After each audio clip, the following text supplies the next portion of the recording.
Hello, my friend. Welcome to another video. If this is your first time here, thank you for joining me. My name is Tammy. Welcome to the show. So today is just going to be magnificent. I can't wait to show you this. So I'm going to zip my lips and let you see what I'm up to now.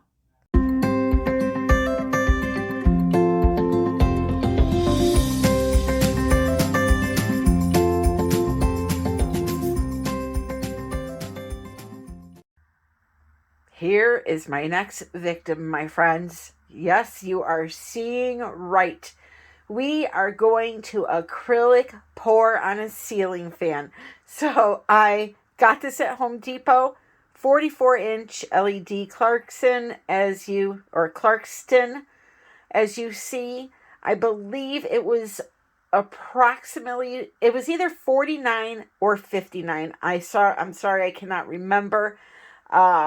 But there's all different models, all different brands. The important thing to me is to get one that is white so that I can easily pour some white paint on it, do what I have to do, and be happy with my life. Yes. This kind of stuff makes me happy. So let me unpack and show you how to do this. An acrylic pour on a ceiling fan. Okay, so I just opened the top of the box. I'm going to put all the important stuff to the side and leave that for my husband. Look at this, though. This is what we want. Nice, flat surface. This is going to be amazing. I cannot tell you how excited I am about this. Now, the only thing I need to decide is, do I leave this alone or spray paint this side? I'm going to leave it alone. I'm going for a very elegant look. As much as I love to do a burn your retinas out when you look at it design, I'm going to go classy and keep it simple because that's what should be in a home. Boy, would I love to do some blooms on this, though. I'm not going to. I'm going to keep it nice and easy for everybody watching. So out of this entire box, the only thing I want to take out are the blades. So we have 5 blades. I'm going to tell you what I'm going to do here because we have to keep these holes free of paint so that we can put the hardware in. What I'm going to do is I'm going to cut with tape 3 little circles to go over each hole in each blade. And then I'm going to tape off the back. I want to protect those holes. And then what I'll do is after the acrylic pour is dry and I peel that tape up, if there's any exposure like this white, or I feel like it looks funny, then I will go ahead and just hand paint around. But I have a feeling that the fixtures are going to cover this anyway, so it won't matter. So actually, that's a good idea. Let me get the fixtures and see how much they cover so we know where we need to paint. Okay, so there's the arm. So you're going to be seeing the center area there. So I will go ahead and tape off those circles. Paint the entire blade to make my life easier. And then remove the little circles. And if I have to hand touch up that area, I will. You won't see it anyway. All right, so let me get to taping these blades and we will get painting. So I know this is pretty self-explanatory and you really don't need to see this, but there are some people that will say, you know, I wish you had shown how to tape them. So that's why I show these things. But I do want to mention, I did end up leaving the little circle tape parts on after the painting was dry. You were able to put a screw right through it because it was just a thin layer of paint. So instead of ripping them up and having to hand paint in those areas, I just left them on and you'll be seeing that in this video. Just to clarify though, you do need to tape those holes or else the paint will build up in there because the backs are going to be taped off and then they will be clogged. So here's a few things that I need to consider before doing this. First, this is a ceiling fan, so we cannot have a lot of weight on it because it will put stress on the motor. So whatever paint I need to add to this needs to be light as possible. So I'm thinking very thin, and I'm going to use a pouring medium so it will dry super fast. If you add something like Floetrol, which I'm not saying I'm not going to, I may add a little tiny bit just to get some effects, and I will show you how I mix my paints. But if you add just paint and Floetrol, it's going to slow down the drying process. So using something like a pouring medium will speed up that process. Plus, it will dry with a little shine if I use a pouring medium that's a gloss pouring medium, such as Liquitex gloss pouring medium. I had never done this, so in my head, the less time wet paint set on those wood blades, the better. So that's the first thing I need to consider. Second thing I need to consider is the design. I have to envision this up on the ceiling, and if I want to do something like just pour on the edges and blow it inwards, make the design make sense. So what I'm going to do is I'm going to kind of line up the blades as if they were on the fan and come up with the composition. Okay, so it will go something like this. So I'm going to be doing this for my daughter's room, my youngest daughter's room, and she wants pink, so I'm figuring some pinks and some, maybe some gold, something, elegant, soft. And I'm not sure what I want to do yet. I would love to do maybe a little bit of a Dutch pour design, but maybe I'll just blow it around. I don't know. We'll see what happens after I pause this camera and think for 5 hours. For you, it'll be a bat of an eye. So, but yeah. So that's something you may want to consider, because if you're going to do a composition where it's not the entire fan, you want it to look right. You know what I mean? So kind of lay out your blades and come up with a plan of execution. Okay, so here are my colors, just the paints in the cup, except for the primary element. I haven't mixed it. I'm going to show you how to do that, and one of the colors.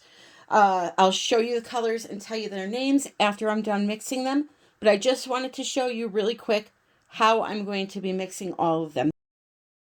So first, I will address the tube paints and the Prism Pour paints. Those are all going to be mixed with a dash of Floetrol for effects, and the rest of the way they are going to be thinned with Liquitex gloss pouring medium. No water was added to these paints. I wanted to flow off the stick, leave one mound and slowly disappear, not leave a mound on a mound, okay?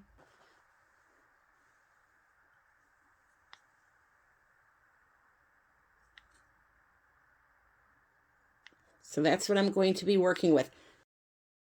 Now for the primary element, because it is a dry pigment, and this goes for all dry pigments, you need some type of a binder to make them stick to the artwork, or else when they dry, you'll be able to wipe it off with your hands. Now it won't all come off, but it will come off, it will bleed. So for that, I used a squirt of Vivid Enamel. I'm going to pop up on the screen right now other examples of binders. I make it into a little bit of a paste. Then I add my pouring medium and my dash of Floetrol. Again, no water was added.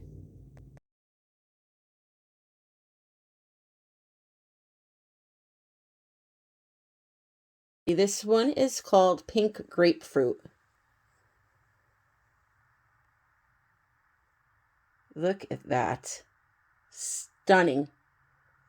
So I'm going to mix up all of my colors the same exact way, and then I'm going to come back and we are going to do this. I cannot tell you how excited I am.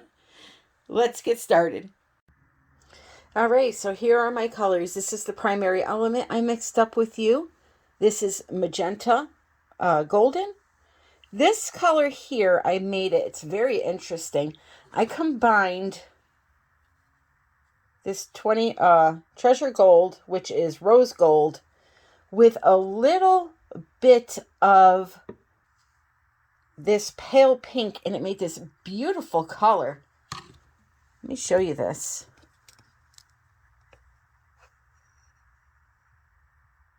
Really, really pretty metallic color. This here is Pearl White from Folk Art. And then I have, this is Ambrosia with a little bit of bronze mixed in it, and that is a Prism Pour color. This here is the Mayan Gold Prism Pour. And then this here is the Light Portrait Pink from Liquitex. And then this one here is that pale pink. White is Artist Loft Soft Body. My plan is to pour white paint on first. Then I'm going to take some of the pearl white and kind of swirl it through to kind of marble it. And then I'm going to lightly lay in each of the colors, and I'm just going to make it almost like a marbled look. We're going to go for classy here. So to do that, I'm going to put the paints down, and I'm going to be using my very popular Flow that everyone's using now. So I want you all to say a little prayer for me that this goes well. If not, I'm prepared. I'm prepared to be miserable and swallow my feelings. So here we go. I have my pieces propped up, and we are going to start this. So I'm going to put some paint just in the center like this, and then I'm going to tilt around until it's covered.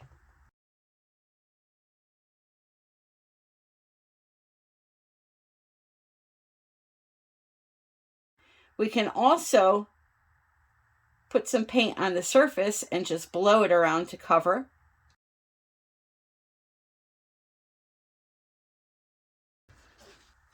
So let me just pour this on here and show you what I mean about the blow dryer.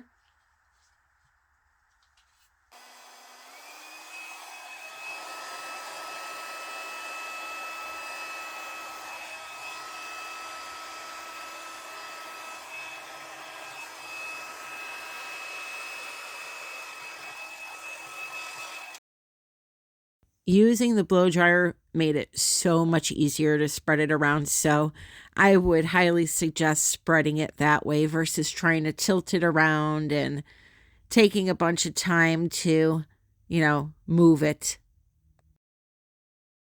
All right, so now, as I said, I'm going to just kind of take some of this pearl and just kind of do that with it.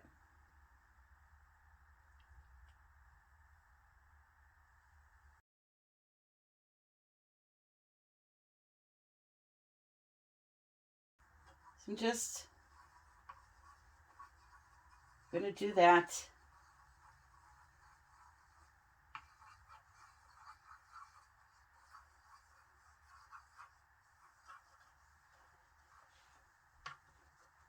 Careful where those stickers are.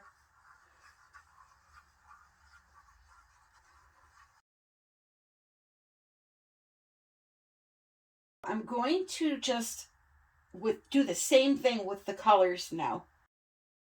So I'm just lightly drizzling the colors.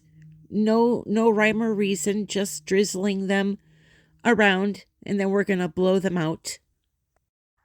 Yours, you can do whatever way you want. Can I just tell you how much fun it was to do this? Just to kind of fling the paint around, and very freeing. I like that. Woo, that's fun. We're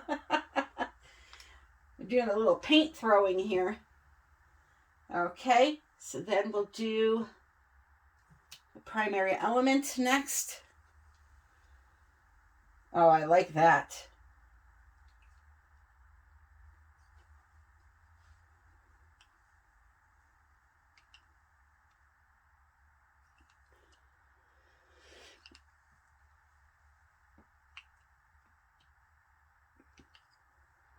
Yes. I feel like a conductor of an orchestra with that stick. It was a lot of fun, though. I highly suggest if you have somebody to help you install a ceiling fan that you try this. It was so much fun. So I'm going to finish up here in a second. I just added all the colors the same exact way, and then we're going to come back and torch it. Really quick torcheroo. And then we're going to blow it around.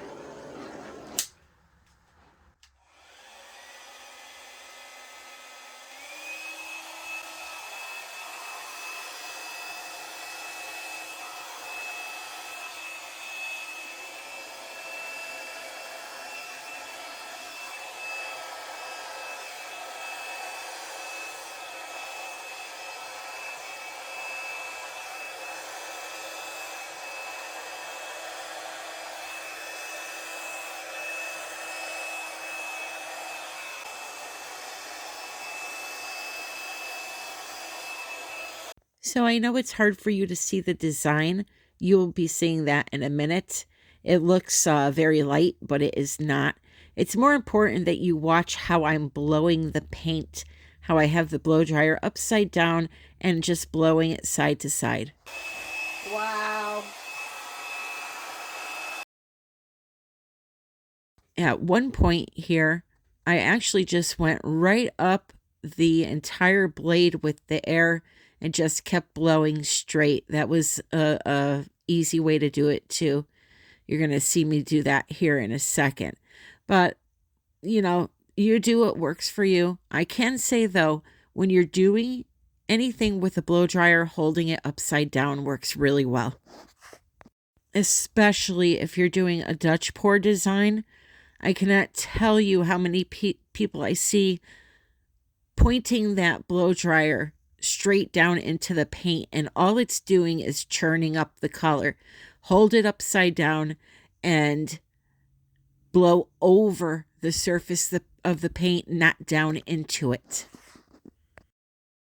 So this is the last blade, and then we're going to move on to how to seal these in to protect them.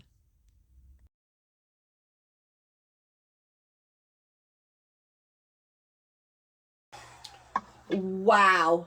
Wow, wow, wow, wow, wow. Now, if this dries perfect, it's going to be absolutely stunning when I get done with it. So again, I was going for a soft, marbled look, and I achieved that for sure. We got a little pop of that magenta here and there, but let me tell you something. Let me give you a close-up. You know what this reminds me of? Like an old-fashioned wallpaper almost. And I'll put the flash on it in a minute. Let me just show it to you this way.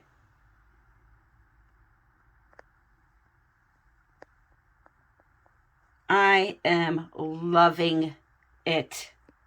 And once I put on a coat of varnish, it's just going to shimmer like crazy. Not going to resin it because we have to worry about, I have to fix that spot right there. I must have hit it with the tip of the blow dryer. I did that a few times. I'm not going to resin it because we have to worry about the weight of these things and the motor that runs it. So just a spray varnish to seal it.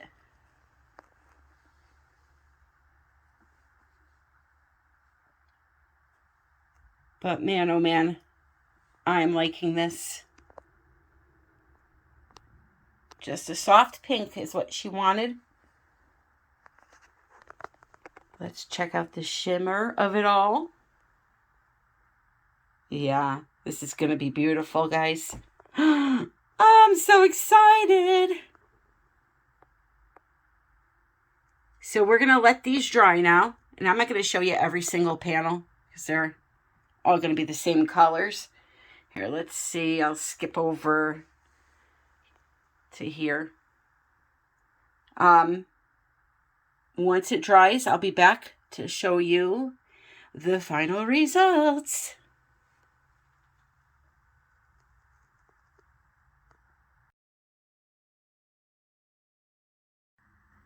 Here we are, all dry. I am so happy.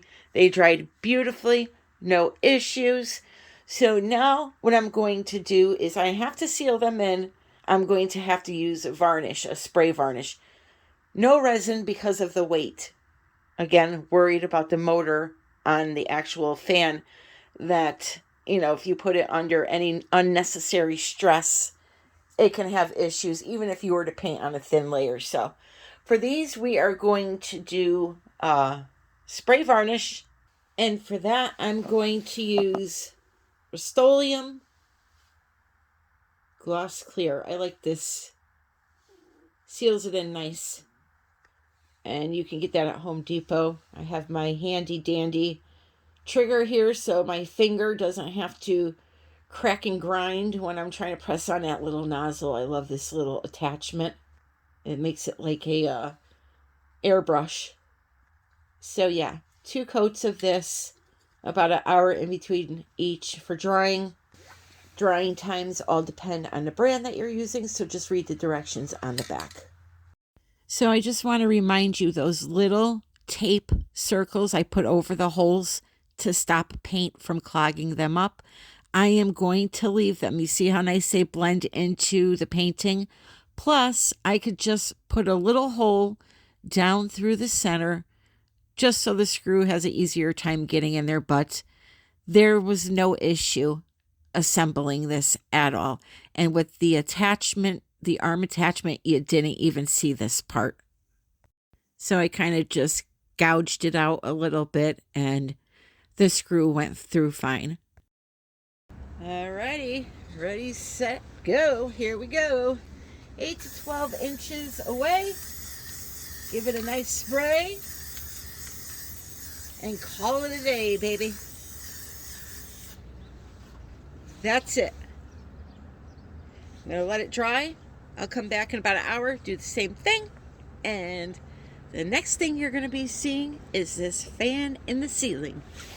Yes, I aspire to be the next Dr. Seuss. Oh, first I'll give you a view like this.